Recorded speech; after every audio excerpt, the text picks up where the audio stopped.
The following content has been rated for mature audiences only. Viewer discretion is advised. Well, I'm not an expert. I'm not an authority. I'm someone who has been a murderer for almost 20 years. Maybe I should have killed 400 or 500 people, then I would have felt better. People say Ted Bundy didn't show any emotion. There must be something in there. I showed emotion. You know what people said? See, you really can get violent and angry. Welcome to the Squonk The Hag, a podcast about murder, mystery, the supernatural, and even a conspiracy or two. Dun, dun, dun. My name is Mo. And I'm Kraken. Welcome on in, guys, to another episode of the Squonk The Hag. And Krako's back. And today it's a motel. Yeah, it's a motel again, because Mo has a story ready and Kraken doesn't. That's fair. We're just going to go back to the motel. Be fine. Today was so great, we're just going to go back. Well, before we get into that, we did have a couple of announcements. So, first of all, we made some updates to the website, and by we, I mean I, because I'm the one who does the website. And we all know if I tried to do it, there wouldn't be a website, because I have no clue what I'm doing. Well, it also helps that I'm a professional designer and have experience with these things, so it's fun though. So yeah, we made some updates to the homepage. We also updated the episodes page, so now you can browse all episodes. You can go by topic, so we have like serial killers or cryptids and things like that. We also, which I thought was super fun and is actually probably my favorite part of the page, we now have each member of the team's favorite episodes. So there's a section for mine that has stuff like the Stanley Detweiler case and Lindy Sue Beekler, and then there's Krakows, which are interesting. Yeah. Ranger, Ali, Bobo, and Tanya. So you guys you can go out there and you can see what our favorites are. If we have similar tastes, it might help you pick and choose what to listen to. And that's exciting. And then, Krako, did you want to make another announcement, or did you already forget what it was? I'm gonna let you handle this one. You have the notes for the announcements. I have no notes, Krako. You have mental notes. It is fine. You have more brain cell than I do. This is fine. So our other announcement is that we have started a Patreon. So it is linked out from our website, or you can find us on Patreon at the Squonk The Hag. And we have, I think, 3 tiers available. One is $1 a month for just a monetary donation to help us keep the show running. And then the other 2 have some fun perks. So check that out if you are interested in helping us out. If not, we still love you. At least I do. Maybe Cracker doesn't. It keeps the show running, and it also feeds the Krako. Is that like when you feed gremlins after midnight? Because maybe we don't want to do that. I mean, only if it's accurate. Alright, but that's the announcements. They're 2 pretty big ones, pretty exciting. So, I'm excited. Very fancy. Yeah, I also, not that anybody's gonna care other than me, I have been experimenting with new color palettes in the murder book. So, the past couple have been really, really pretty. Ah, yes, the murder book. Oh, I love my murder book. But yeah, it's like mint chocolate chip ice cream with like a pink accent. So it's just colors. It doesn't actually have ice cream on it, but it's like this nice minty color with this really dark chocolate brown, and then there's like this really pretty peachy pink. And the other one's kind of like cottagecore vibes. You had me at ice cream, and then you lost me at no ice cream. I mean, you don't just smear ice cream in your journal? I guess, does that know how that works? That's not how that works, no. But I actually, I had Talenti Gelato before we started recording in Madagascan vanilla bean with a nice chocolate fudge syrup out of a bottle that you just squeeze on it. It was really good. Did you also have some fava beans and a nice Chianti?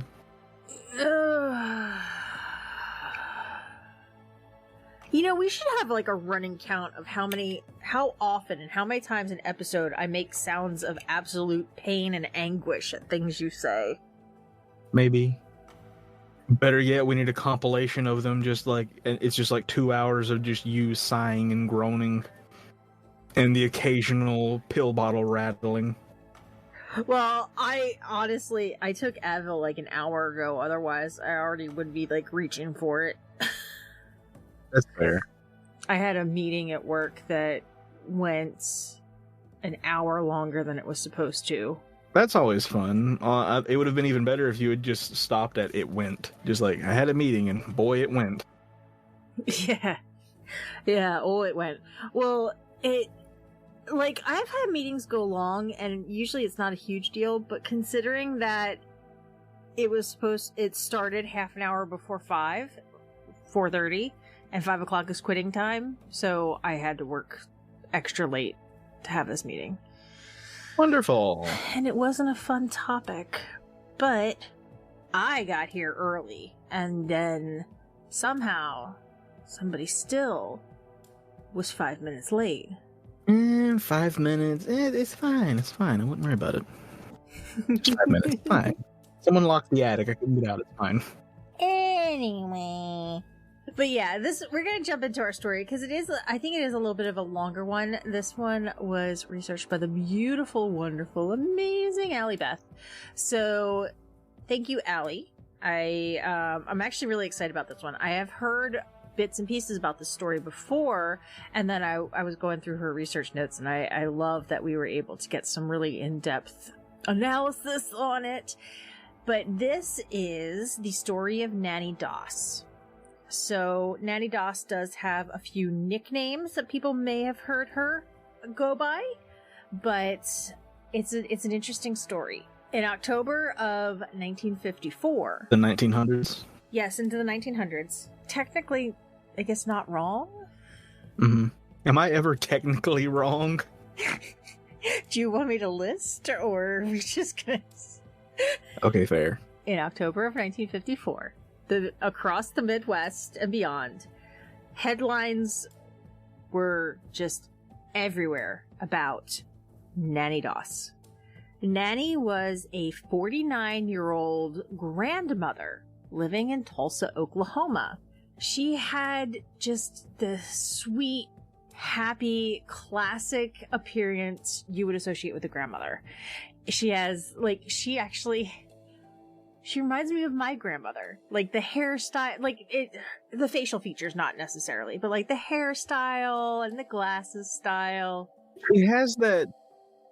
She's got that typical Southern grandma look, so much so that I'm just like, wait a minute, have I seen this woman in Walmart before? Like, what? Exactly. She's just like the stereotypical grandma. Like, you can see her baking in the kitchen with her little apron. Honestly, if had I been around during this time, like, it's not funny, but like, there's a chance I would have been one of the victims. Like, she could have just said, "I'm making pancakes. Would you like some?" I'm like, say less. Well, she was considered a wonderful housewife, and she made delicious cakes and stewed prunes, which doesn't sound great to us, but it was a very popular dish at the time due to President Eisenhower. Her very cheery disposition and a tendency to laugh and flirt with men made it really hard to believe that she was guilty of any crime at all, much less murder. Or as Ranger says, murder. Yes. How could she be a murderer? Like, I mean, how could this sweet little old lady be a murderer? That's what I'm wondering. Yeah, she wasn't just a killer. She was a serial killer. By the time they got done investigating, Nannie Doss had up to 12 deaths that could be attributed to her. And the media coined her a bunch of different names, such as the Jolly Widow, the Giggling Granny, the Lonely Hearts Killer, and Arsenic Annie. That's not horrifying at all. No, not at all. So even though this takes place in the 20th century, tracking down the facts of her life was daunting at best. Especially in the early half of the 20th century, records weren't always kept well, and then you added folklore, family gossip. There was often so many things just clouding the truth. So... yeah, that or records just weren't kept at all. yeah. Well, what Allie did was look for consistency among the sources to find the most quote-unquote accurate documentation. So, if 5 sources say one thing and one source says another, it's most likely the 5 sources that got it right. So, according to Allie's research, Nannie was born Nancy Hazel on November 4th of 1905. She grew up in Blue Mountain, Alabama, where she lived on a farm owned by her parents, Jim and Louisa, or Lou, Hazel. There is evidence to suggest that Jim might not have been Nancy's biological father. However, she was raised by him with her younger siblings as though she was one of his. So it's possible her siblings were half-siblings, but there's no actual documentation either way. So she was born Nancy, but then it turned into the nickname Nannie. And Nannie did not have a happy childhood. Jim was an abusive man who was known to beat his wife and children. He often kept the kids home from school to work on the farm. So by the time Nannie was 5, she was already helping with very difficult farm chores like cutting wood, plowing, clearing weeds and debris from the fields. So when I was 5 years old, I was, eating Elmer's glue and coloring with crayons. I mean, that's just a typical weekend for me, yeah. When Nannie was 7...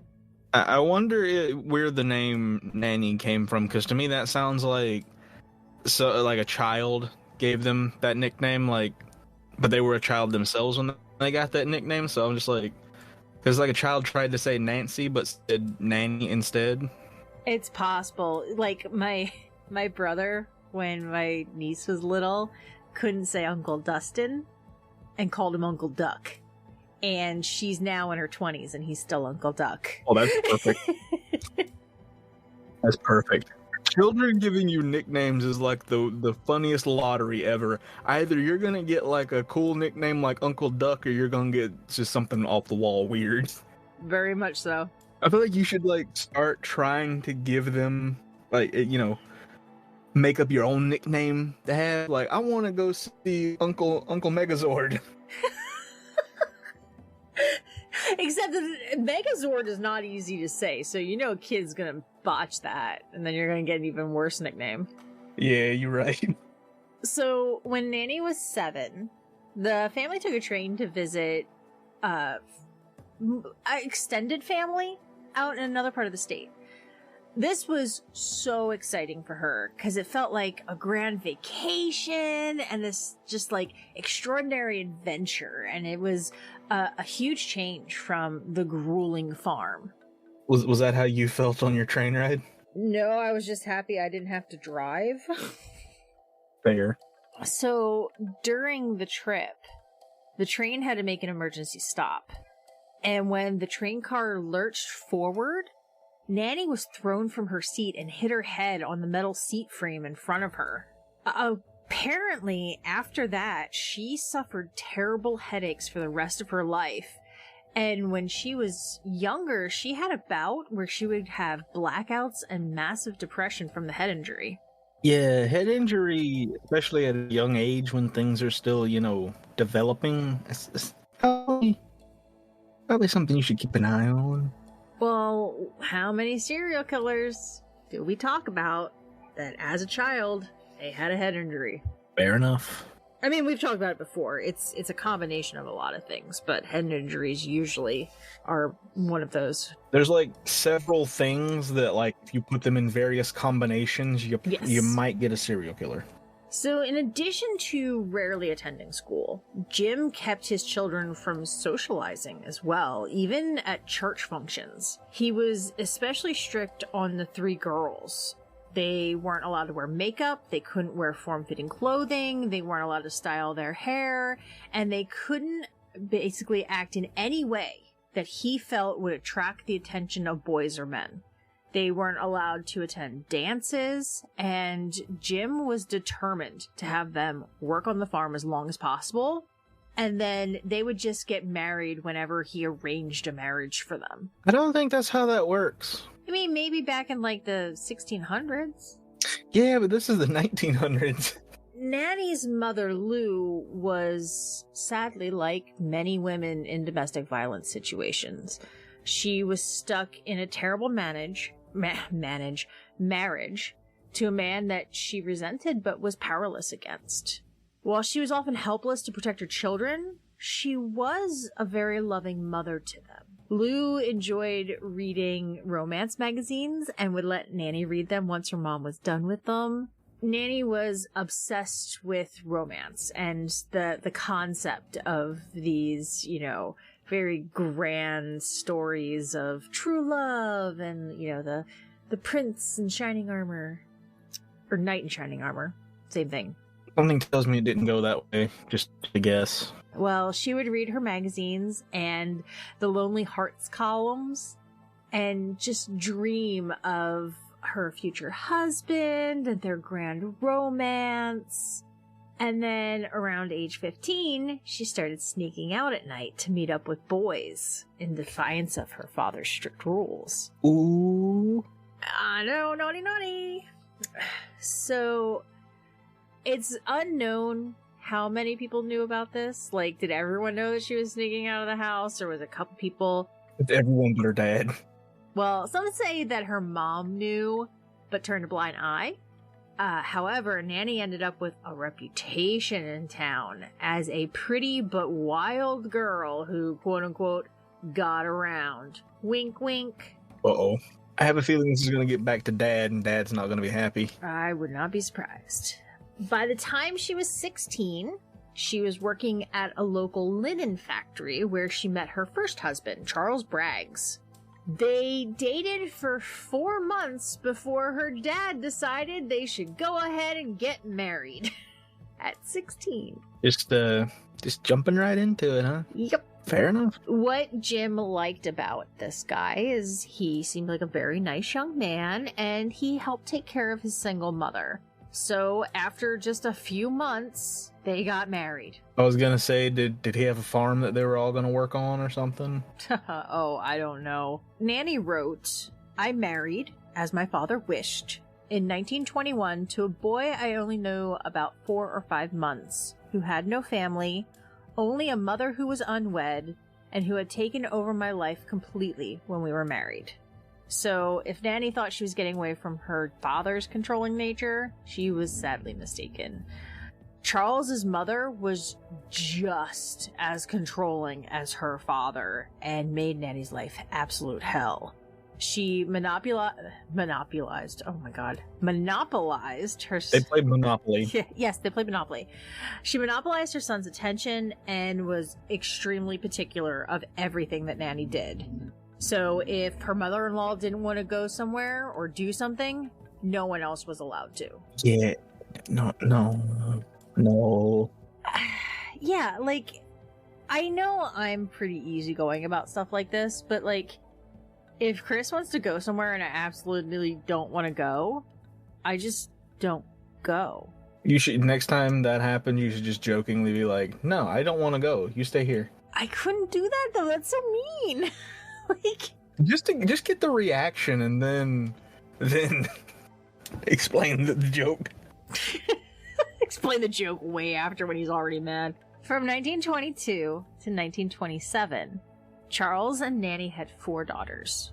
Amidst all this, Nannie began to drink heavily, and her casual smoking habit became a chronic issue. The marriage had been falling apart for years, and both of them were unfaithful to the other. Charles would disappear for days, and Nannie would take the opportunity to spend time with other men. However, Nannie also did disappearing acts. She was a magician. So Charles has even been reported as saying, "She was quick-tempered, her whole family is like that. Sometimes she would get mad for a reason, and sometimes it seemed like not. She'd pout and then go off for days or weeks, often with other men. In 1923, tragedy struck when the two of their daughters, Gertrude and Zelmer, died suddenly as infants. I'm sorry to stop you there, but I can't pass this one up. Next D&D campaign I do, there's going to be an elf wizard named Zelmer. He's the local shaman. Reports said that they were fine at breakfast, but dead by lunch. And at the time, it was determined that they died of food poisoning, and it was just left at that. However, Charles was suspicious. He said that when Nannie was mad, he refused to eat or drink anything she'd prepared. That's probably a wise idea. And then not long after the deaths, Braggs left and took their daughter Melvina with him. Nannie was left then with their other daughter, Florence, or sometimes called Florine, and her elderly mother-in-law.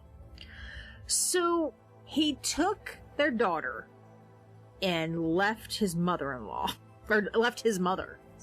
Left his mom. Just like taking the child, you're on your own. Good luck. I get this might be a situation where he didn't want to go. No one else was gonna go, but he was like, "Sorry, I'm going. You're on your own." Maybe. Well, not long after he left, his mom died of natural causes. Got a big question mark. I don't know if that should be in quotes or not, but just says natural causes. Nannie took a job at a cotton mill to support herself and her daughter. It was nearly a year before Charles returned with Melvina, but a young divorcee and her child were with him. So he came back a year later with a new chick and her kid. Yeah, that's not gonna upset Nannie in any way. No. Yeah, no, that's fine. I don't see a problem here at all. What are you talking about? But at this point, Nannie took her two daughters, Florine and Melvina, and went to live with her mother. They then got divorced in 1928, and he was the luckiest of her husbands because he got out of the marriage alive. Another thing that I want to mention is I'm loving like the names in a lot of the stories we get. How do we get so many interesting names? Because again, you've got your alchemy shop owners, Melvina and Florine. Yeah, they probably live down the street from Zelmer. Elmore. No, Lucius Elmore. Oh yeah, I forgot that guy. I forgot about that one. How can you forget Lucius Elmore, dude? Listen, I forget many things. All right, that's just one of them. That's just one of many things. Fair. In 1929, this is a year after the divorce, Nannie started to look at the Lonely Hearts columns and met and married Robert Franklin Harrelson through one of the ads. She was smitten by him. He was 23, handsome, and wooed her with romantic letters full of poetry. In response, she sent racy photos and sexually charged letters, which I find kind of interesting that he would write like really sweet poetry and things like that, and then she's just like, "Oh yeah, here's some racy pictures." You imagine if Romeo and Juliet went that way? Like, Romeo's just out here reciting poetry outside the window, and then Juliet just shows up and just, straight up just flashing out the window like it's Mardi Gras or something. With Harrelson, Nannie thought she finally found the romance she desperately wanted. However, the honeymoon phase ended pretty quickly when she realized that not only was her husband an alcoholic, but he had a felony assault charge. I feel like if he's not, like, if that's a past thing, if he's currently still drinking heavily and still getting felony assault charges, it might be a problem, but, Well, he was still heavily drinking. I don't know about the felony assaults. If he's still assaulting people and drinking, then it's a problem, but... This was her longest marriage, though. It lasted for 16 years. By the early 40s, Melvina and Florine had grown and were married on their own. And in 1943, Melvina gave birth to her first child, Robert Higgins. Little Robert was followed 2 years later by his sister. However, she did not survive more than an hour or so after birth. At the time, doctors had no idea why the baby died. However, Melvina would later report that in a haze of back then they would use ether. You know, nowadays you have, like, you get the shot in your spine and, you know, modern medicine and all. Nowadays we just sum it up as, or just you can just summarize it as they were out of it. Well, I mean, the meds these days are much different than what, like, they would just straight out put ether over your mouth to, like, so you were, like, messed up back in the day in the delivery room. Basically, like the plague doctors, you got ghosts in your blood, you should do cocaine about it. Yeah, well, between the haze of having the ether in her system and she had a very long, difficult delivery, she thought she saw her mother stick a hat pin into her daughter's head.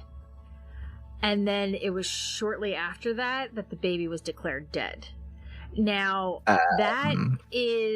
it's rough because, and she didn't want to trust her memory because she was absolutely exhausted, drugged, and she might have been, you know, dreaming or hallucinating or something. But a couple days later, she shared the concern with both her husband and her sister. They were stunned, but they had also seen Nannie with the pin. However, it's hard to believe that she would kill her granddaughter. And they never reported anything to the authorities. Yeah, but I feel like if multiple people saw the pin, then you kind of look into it a little more, but it's rough. And then a few months later, Melvina had a fight with her husband, and she went to her father's house, where during this time, she left her 2-year-old son with his grandmother, Nannie. And on July 7th of 1945, he passed away from asphyxia of unknown causes. Yet again, no one reported anything to the authorities, even if they had suspected she killed him. Even after she collected a $500 life insurance policy that she had taken out on her grandson. I feel like there's a lot of red flags that no one's looking at here. Mm-hmm. Gee, they were left alone with this one single person the whole time, and then they died of suspicious causes that we can't figure out why. Gee, I wonder. Do you want to make a podcast? Well, Spotify has a platform that lets you make one super easily, and they'll distribute it everywhere for you.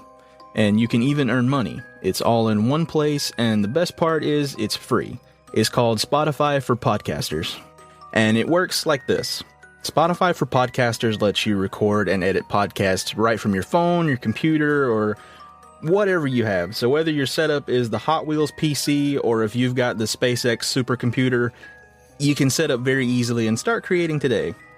Then you can distribute your podcast to Spotify and anywhere else people might listen to their podcasts. Video podcasts are also available on Spotify, and when you want to take your conversations with your fans to the next level, you can do Q&As, polls, anything to get them talking. Maybe tell them a creepy story, something to just disturb them and just get everyone typing at once. With Spotify for Podcasters, you can earn money in several different ways, from ads all the way to podcast subscriptions. And the best part of this all is it's free and there's no catch. Without Spotify for Podcasters, we would just be recording stuff and saving it to our computer, and that would be a little awkward since we have no idea how to distribute stuff. But thankfully, Spotify for Podcasters does all the hard work for us. So by this time, Nannie was fed up with her violent, alcoholic husband. And in September of 1945, Harrelson had been out drinking with friends who they just returned from fighting in World War II, so they went out and had a good old time.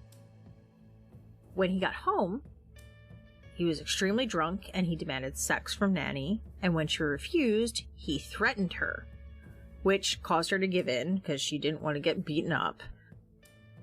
While working in her garden the next day, she found his hidden jar of corn whiskey. She poured out some of the liquor and replaced it with liquid arsenic. I was waiting for that. I was wondering how that was going to happen, but there it is. There it is. He was dead by September 15th in 1945. And no one suspected a thing. No one suspected anything at all.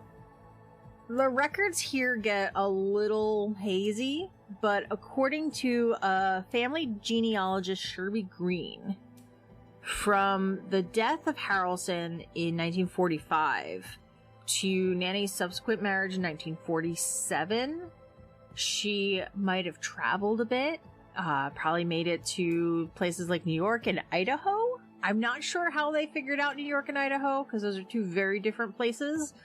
No, are they close enough where it's like the whole South Carolina, Georgia thing that we talked about before, where like if you're close enough to the line, you might as well be in the other state? Krakow, do you have any idea where New York and Idaho are? Yes. Where's New York? It's in a place with some stuff, some things. I'll give you a hint. Part of New York touches Pennsylvania. I mean, I know the general area of where it's at on the map, but now if you ask me to point directly to it, I'm probably going to point at something completely wrong. It's above Pennsylvania and a little east. Okay, so where's Idaho? It's where all the potatoes are. Yes. I'll give you another hint. It's nowhere near New York. That's fair. I mean, maybe we want, some potatoes near the pizza so we can put potatoes on pizza. So during this time, a man named Hendricks was also connected to her, but it's unclear if they were ever married or if he was another one of her victims. Well, was his first name Jimmy? Just says Hendricks. I don't know. I don't think it was Jimi Hendrix, because I'm pretty sure Jimi Hendrix did not die in the 1940s. Right, you act like I know these things. You should be clear by now, I don't know these things. You looking for the Advil?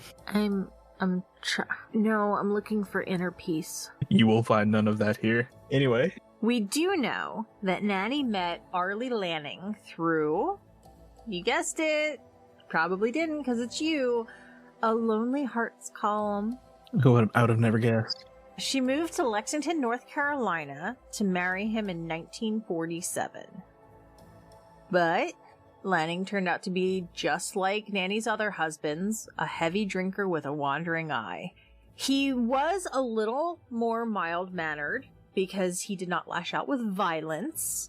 However, Nannie this time disappeared from the marriage. She would run off for weeks or sometimes even months at a time, and she was claimed that she was visiting family, which was sometimes true, but there were other times where he had no idea where she was or what she was doing. In 1950, Nannie did stay with her sister Dovey for a time, who was bedridden due to cancer, and it was not long after Nannie arrived that Dovey died.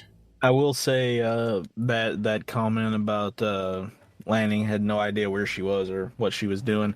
That's me with myself a lot of times. I don't know where I'm at or what I'm doing. I mean, I'm of the age, like, there's a certain point that you hit in life where you just end up going into rooms and you're like, why am I here? Yeah. Or you end up, even worse, you end up opening up new tabs and you're just like, why did I do that? Well, today I had Chris did that to me. He came up here and he stops in the middle of the room and he looks at me and goes, why did I come up here? That's fair. Like, I don't know. It's still not as bad as the time he called me at work. So this was back when we were still in the office, pre-pandemic. He called me at work and I grabbed my phone and I went into like a little conference room that's near my desk and I was like, okay, Chris doesn't call me when I'm at work. He never just calls me while I'm at work. So yeah, so if I see him calling, I grab and same way with my parents. So if Chris or my parents calls me while I'm at work, while I'm working, I would run into a conference room to answer. He called me, made me do all that, to ask me where he put his wallet. Lovely. Wonderful. I'm like, are you kidding me? 10 out of 10. Are you Great kidding call. me? I'm like, where did you put your wallet? Let me guess, it was somewhere like right in front of him. Probably, yeah. It was a perfect opportunity for me to segue into calling Bobo out. We had a moment where she was just like, where are my glasses? Just looking all over the place. Like, I can't find my glasses. Where are they? Have you seen where I put them? Was she wearing them? She was wearing them. Yep. At least she didn't lose them. Yeah, they weren't lost. So, when Nannie actually was in town, she played the doting housewife perfectly. She was a devoted member of the local Methodist church, and they actually pitied her due to her husband's reputation. You know, he was an alcoholic, and oh my god. And she was seen as a long-suffering, possibly naive woman, and people wondered if she knew how her husband behaved, because, again, wandering eyes, you know, yada yada.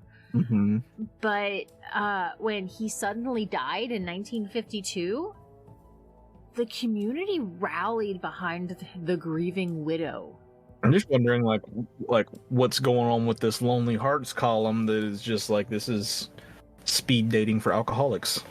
Well, I mean, back in the day, they didn't have the internet, so people would take out classified ads. Yeah, but it's how is it everyone that she's been with out of those columns happens to be an alcoholic?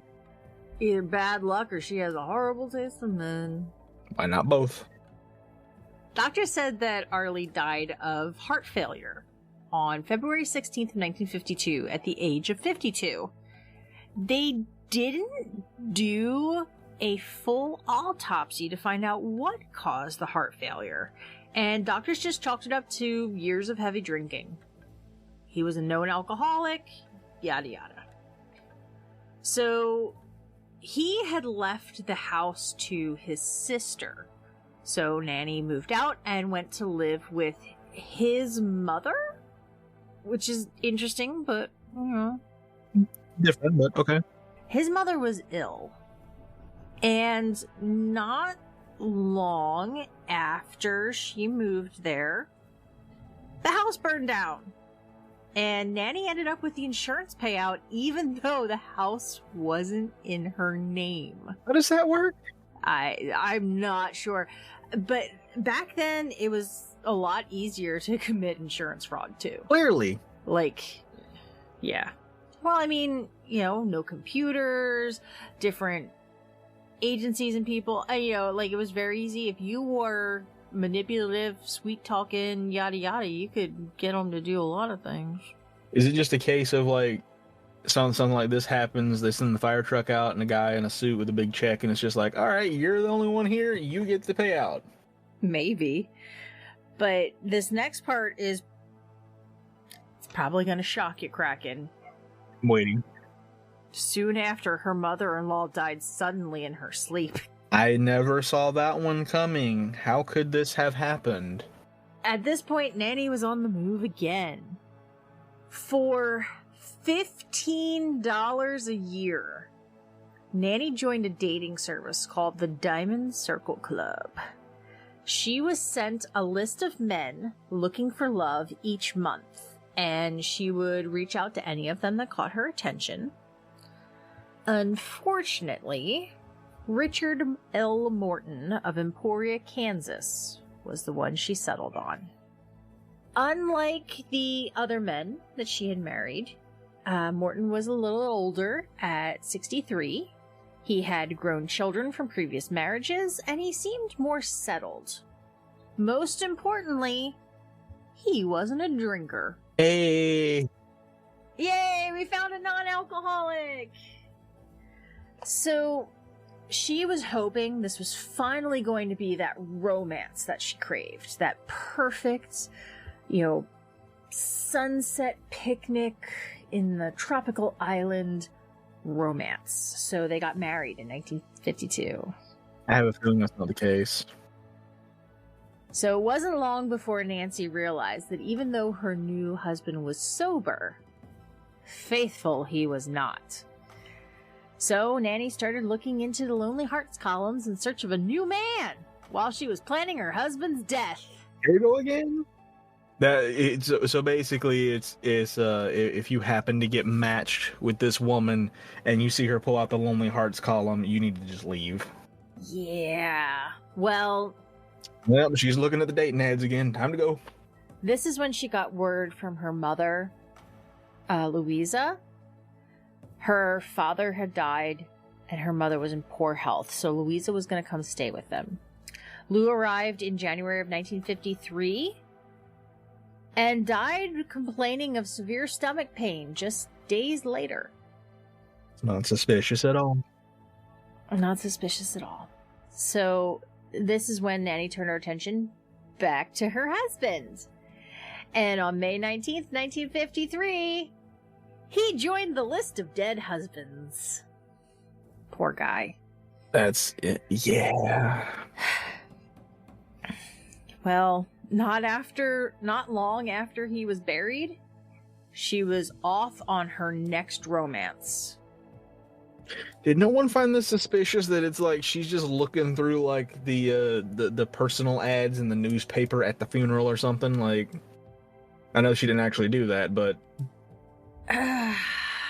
well, I think one of the reasons it kind of went under the radar a little bit is, if you'll notice, a lot of these happened all over the country, different states, different towns. So fair. You know, if this was in one town, maybe someone would have been like, This is a little suspicious. she has a lot of bad luck. Yeah.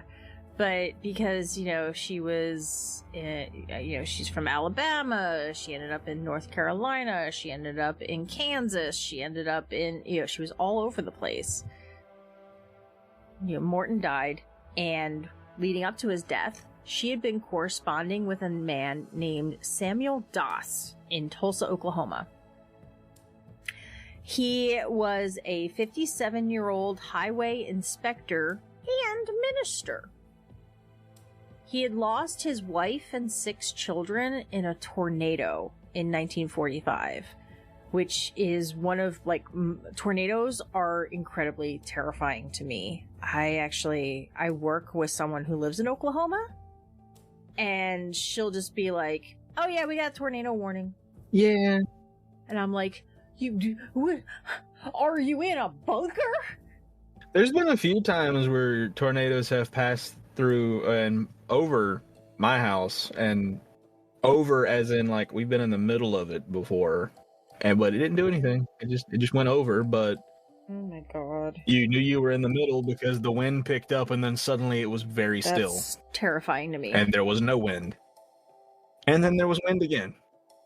I have nightmares about tornadoes and stuff. Have you ever heard one come through?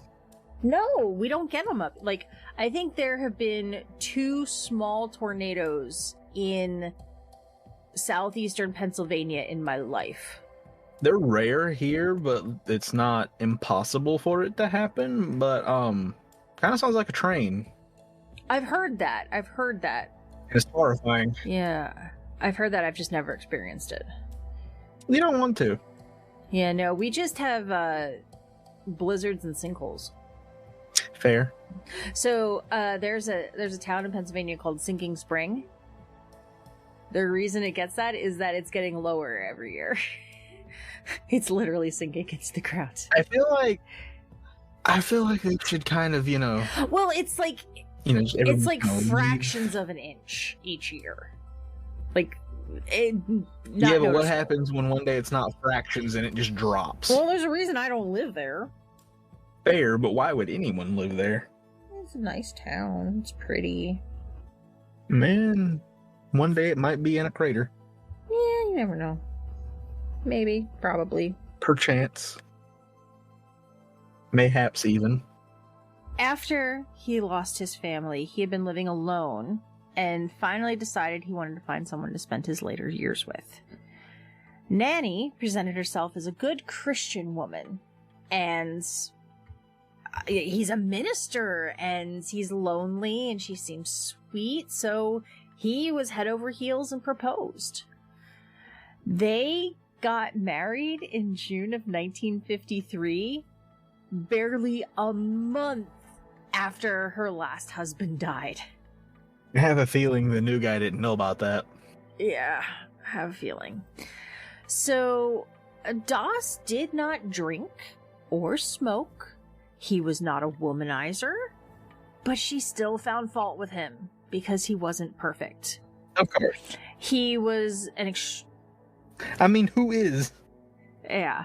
Well, apparently, he was a frugal man to the point of being a miser. He was adamant that romance magazines and novels would not be brought into his house.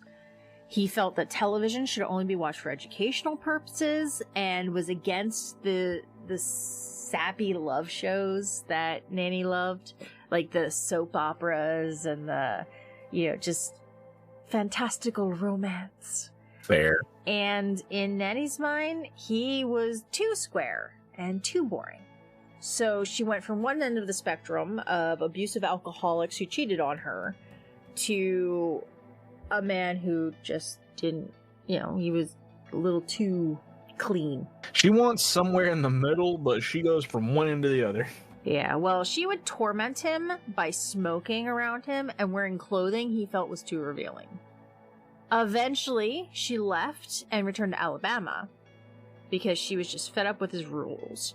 And he was immediately sorry, sent a letter after her begging her to come home. She only agreed after he allowed her equal access to his bank account, and he had taken 2 different insurance policies out on himself with her as beneficiary. I feel like if someone asks you to do, especially that last one, both of these are big red flags, but that last one makes me even more suspicious. I would have been like, you know what? I'd take my letter back. It's fine. You don't have to come back. That's okay. Yeah, like the equal access to the bank account. If that was the only demand, I can see it. So, like, Chris and I have a joint bank account for bills and things like that. So, like, if I had to go grocery shopping or something like that, it's not, if you are in a trusting equal marriage or relationship, it doesn't have to be a marriage, but you are trusting equal partners and all that stuff. You understand and you have an agreement, you see eye to eye on it. It makes sense. Being like, hi, yeah, you have to take out 2 different insurance policies on yourself, and I need a beneficiary on both of them. That's just... Yeah, no, I would have been like, no, that already tells me that you're going to commit murder. Yeah, especially when, let's see, all of your other husbands died. Suspiciously. Mysteriously. Yeah. Before we continue on, I just thought of a terrifying statement for you. Yes, Krakow can be trusted with money. Put me in a joint bank account with you. Krakow can definitely be trusted with the finances. Oh, I can make an account with 50 cents in it and share the account with you. Fair. And then it's just immediately gone, and you call the bank to figure out what happened, and it's like, someone came in demanding access to the bubblegum machine, and they had to make a withdrawal immediately. It's really sad but true. He agreed. He put her on the bank account, he took out the insurance policies, so she came back. And in September of 1954, I don't know, Krakow, you want to take a guess here what happened? They lived happily ever after. Sure, he ended up in the hospital with severe stomach pain. This wasn't a good story at all. No! The doctors didn't know that Nannie put arsenic into the cake she made for him. He was diagnosed incorrectly with a severe digestive tract infection, and he was hospitalized for nearly a month. Because he had a month to get it out of his system, he was released in October. But suddenly, just a week later, he took a sudden and severe downturn and died. I know a big thing is that medicine wasn't, they didn't have all the things that we have now, but like, how are you so like words? How did they misdiagnose it like this and they didn't think, let's double check, let's make sure? Well, they didn't have the kind of testing we have these days. So now you can test for an infection and find bacteria. You can also do a tox panel and find, like, a tox panel, you have to know what you're testing against, but they'll, like, if they suspect poisoning, they can do, like, the top ones. So, like, if it's a rare poison, it's not going to show up, but... Yeah. Back then, they didn't have those kinds of things, so they had to go pretty much off of the symptoms. They had to say, okay, you have severe debilitating stomach pain. This and that is happening. And, she must have gotten the dosage wrong. So... Is that something you have in your murder book? Just for future reference for, completely unrelated reasons? That, they can't detect rare poisons. They probably won't detect that one. Not can't, but probably won't detect that one because they'll list it against the top ones, and it probably is not on there. No. My murder book is just research notes of crimes for the podcast. Fair. I don't have lists of poisons that they don't test for. Don't you, though? No. Because I don't want to kill anybody. See, I feel like that's... As much as I sometimes say I want to kill you and how you drive me you drive me crazy, I never actually would. And I don't actually want to, because I would, as bonkers as this sounds, I would be sad if you were gone. Aww. I didn't say that. Let's move on. I'm gonna take that clip and I'm just gonna put it into the soundboard. So, this time, the first hospitalization, they weren't suspicious, but now they were, and they felt something wasn't right about the sudden death. If he had had an infection, and, they had treated it, and he went home, he should have been fine. So, in Oklahoma at the time, you could not order an autopsy without the family's permission when no apparent crime was committed. However, doctors requested the autopsy and she gladly agreed, saying that she hoped they found out what it was so they could save other people's lives. Did she think they wouldn't find it? She did. Little did she know that the autopsy revealed he had enough arsenic in his system to kill a horse. Okay then. That's a little, She didn't take chances the second time. No, she did not. Yeah, there was only one person that could have poisoned him as well. So she was arrested for his murder on October 30th of 1954. And I'm going to take a break right now just to say that I know we have, like a lighthearted attitude sometimes, but I do sincerely feel so horrible for these men that were just duped. Yeah. I've said this before to, Chris and I have talked about this, about when people are unfaithful in a relationship. Just leave. Yeah. If you're not happy, just leave. And I never, until now, thought about if you're not happy, instead of murdering the person you're with, leave. It's as simple as that. You can just pack your stuff up and leave. No one is going to stop you. Yeah. Yeah, and I know in abusive relationships it's not that easy. Because you... Yeah, I was gonna say that's a little different, but... That's a lot different. Because you are terrified, and you have no idea what they might do to you. But in these cases, like this guy, he was a minister. He was a little strict, a little frugal, but he wasn't a monster. And she did leave. And she could have stayed gone.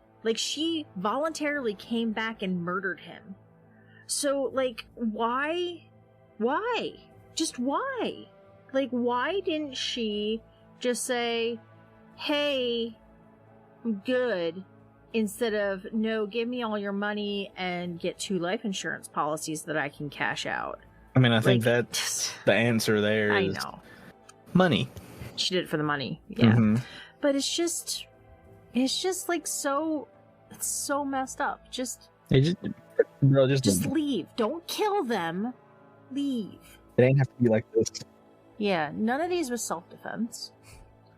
No, like, it's not like someone charged her with a gun and in a struggle she shot him and they died. She poisoned them. With enough arsenic to kill a horse.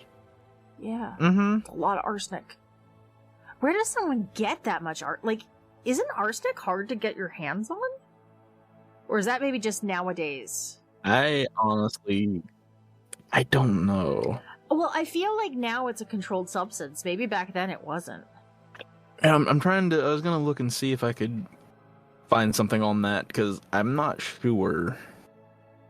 Also, I'm doing more things to get me on watch list. I just straight up Googled how to get arsenic, because I'm just like, because Google wasn't helping me when I just Googled arsenic, so. Kraken.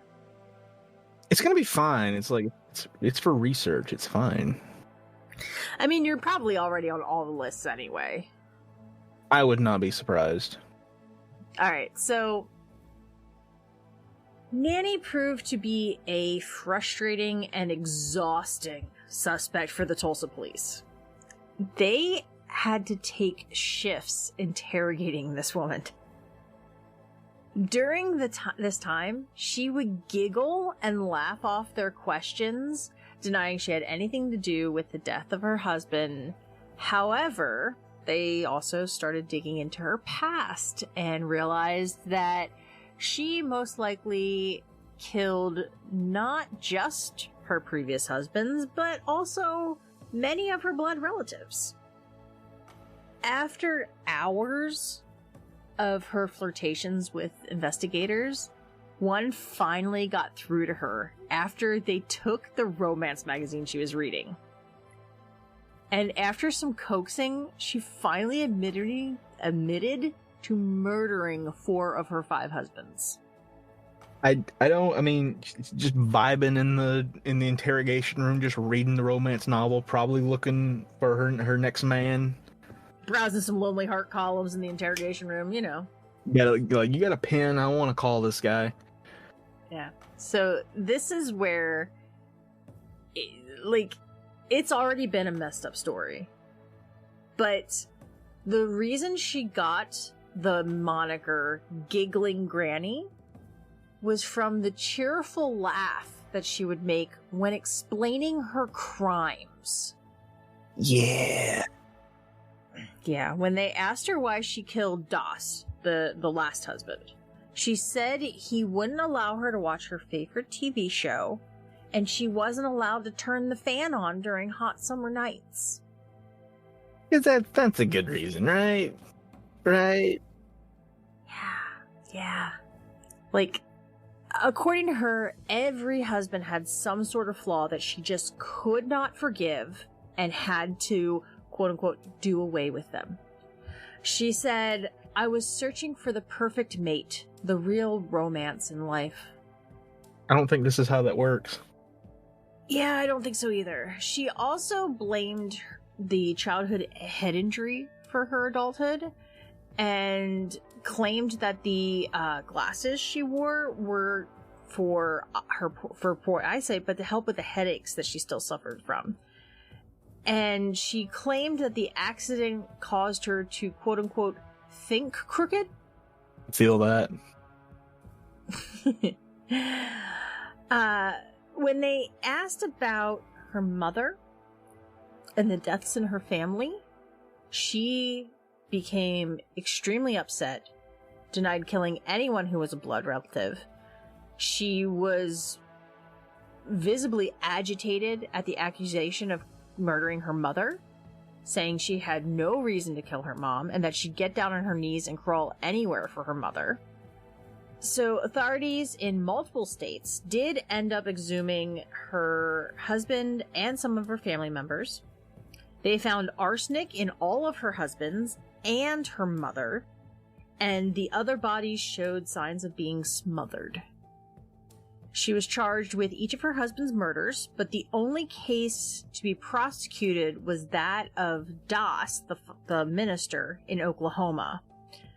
By the time things began to go to pretrial hearings, Nannie was well known in the papers with her many colorful nicknames, and she seemed to love the attention, giggling, making jokes. During her first TV interview, the cameraman recommended she remove her glasses. He joked, "You might get another husband if you look nice," to which she responded, "Ain't that the dying truth?" before laughing at her joke. All that whole thing right there, that whole interaction was just unnecessary. Yeah, and the media ate it up. Of course, but why the cameraman out here cracking jokes? During all this media attention, John Keel of North Carolina came forward, stating that he and Nannie had been writing letters for a while after meeting through a Lonely Hearts column. She sent him a prune cake at one point and promised to come out to North Carolina as soon as she got done tending to an ailing aunt. One can only imagine his surprise to find out that the woman he was talking to was a Black Widow. And he swore off Lonely Hearts hats after that. I don't blame him. That man stayed single for a long time. Yeah. So, given that Nannie had confessed, her defense team requested that she be found not guilty by reason of insanity. A judge ordered that she be sent for a 90-day evaluation at the state asylum in Veneta, Oklahoma. She was excited to leave her jail cell for a while, saying, "Now maybe I will get some rest and I won't have to answer so many silly questions. Maybe those docs at the hospital will teach me to think straight." Okay. At the hospital, she was a model patient. One of the supervisors said she would often sit giggling at nothing for hours and then suddenly enter a deep depression. At the end of her 90 days, the hospital declared that she was mentally defective with a marked impairment of judgment and willpower, and recommended she be committed. However, the prosecution did not agree with this assessment, and a sanity hearing was held. For 3 days, a jury listened to experts on both sides argue whether they thought Nannie was sane. 4 doctors for the prosecution countered the assessment made by the hospital, with one declaring that Nannie was a sociopath, calling her a shrewd, calculating female who feigned insanity to escape the electric chair. The cleverest criminal I have ever interviewed. And apparently, she laughed out loud at that comment. All the laughing and giggling is just, that's the most horrifying part. It took the jury 15 minutes to deliberate, and they declared her sane. Now that the insanity plea was off the table, a murder trial could happen. However, before that could occur, she pled guilty to murder on May 17th of 1955 and was sentenced to life in prison. The judge opted not to sentence her to the electric chair, as a woman had never been executed in the state of Oklahoma, and he did not want to set that precedent. I mean, that's fair, but... Yeah. Well, this is a sentence I never expected to read. She was thrilled to go to prison, even seeming to look forward to it. She's going on a little vacation? Yeah. Well, she'd have access to movies and television. She'd be allowed to continue indulging in her beloved romance novels. In an interview she did not long after entering prison, she said that she was working in the laundry, which she didn't care for, but every time she offered help out in the kitchen, she was denied. Gee, I wonder why. Let's see, you're a serial poisoner. Over time, she seemed less thrilled with her circumstances and tried to insinuate that she'd been tricked into signing a confession. In a later interview, she appeared much more depressed, saying that she wished North Carolina or Alabama would go ahead and convict her so she might get the electric chair. It's a weird thing to want, but... That's a huge swing. Yeah, it's a huge swing to go from being thrilled to going to prison to asking for the electric chair. Another surprise, her family never visited her while in prison. I am shocked. Probably because she murdered most of her family. Yeah. She remained in the Oklahoma State Penitentiary in McAlester, Oklahoma, until she died of leukemia on June 2nd, 1965. Her victims were 4 husbands, 2 of her children, at least 1 of her sisters, her mother, 2 of her grandchildren, and 1 of her mothers-in-law. Some believed that another sister suffered a similar fate, and others blamed Nannie for the death of Arlie Lanning's nephew, who lived with them briefly. Those have never been proven, but many wonder why she committed all these murders. She did have a reason, or, she stated reasons for murdering each of her husbands. Mm-hmm. But she never admitted to any of the family deaths. While some have pointed to insurance money as a motive, minimal policies were ever claimed. Perhaps the head injury may have played into it. Maybe she liked to kill for the sake of killing, but we never got a full confession on those. There was no hard evidence as well, so we'll never know. But she was convicted of what they could convict her for. Yeah, I was gonna go the route of the insurance money, but if minimal policies were ever claimed, then yeah, that kind of throws that out the window. Yeah, I don't know, but is it weird of me to say that, like, given the chance and with like a lot of supervision, I would like to try one of these cakes minus the arsenic? Just a prune cake? Yeah. I want to see what kind of cook she was. Oh, her prune cake. Okay. I was like, I'm pretty sure you can find a recipe. No. I want to see, like, how good of a... Was she a good cook? Or, the people who tried her cooking apparently, didn't live long enough to explain, but with a lot of supervision and with the food being closely monitored, I think it might be okay. I mean, it sounded like she was a good baker.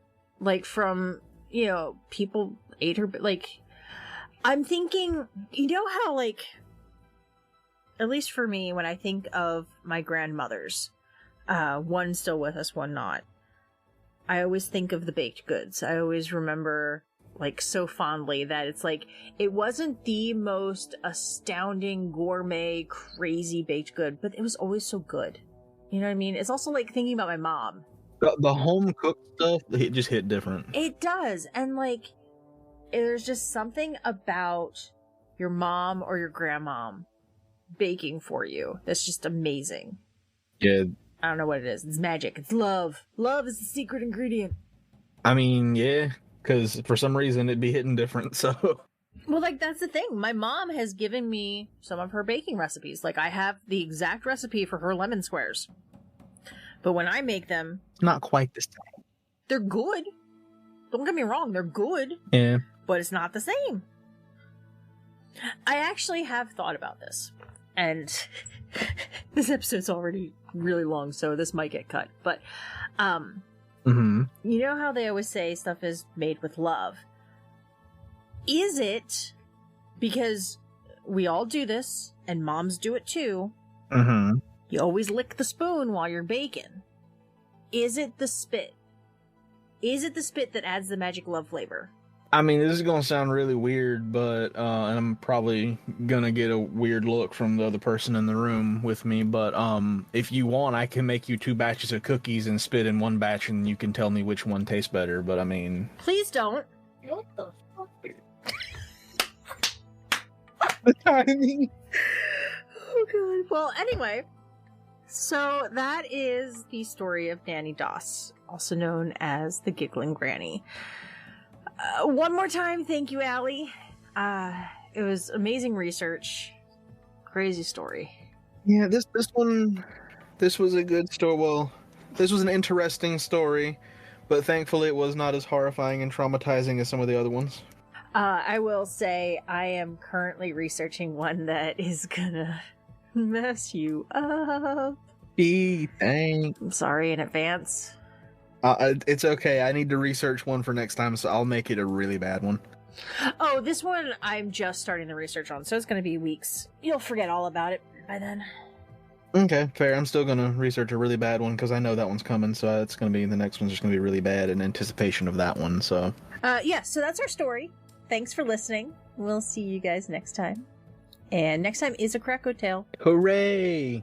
Trauma. As always, make sure to check out our website for all of the show notes, sources, and more information at thesquonkandthehag.com. And we would also love and appreciate your support by either leaving a review on iTunes or through small monthly donations using the viewer support link in the description. And if you don't subscribe, make sure to follow us on your favorite podcast network to get notified of new episodes every Thursday. All right, Krakow, you ready? Okay, bye.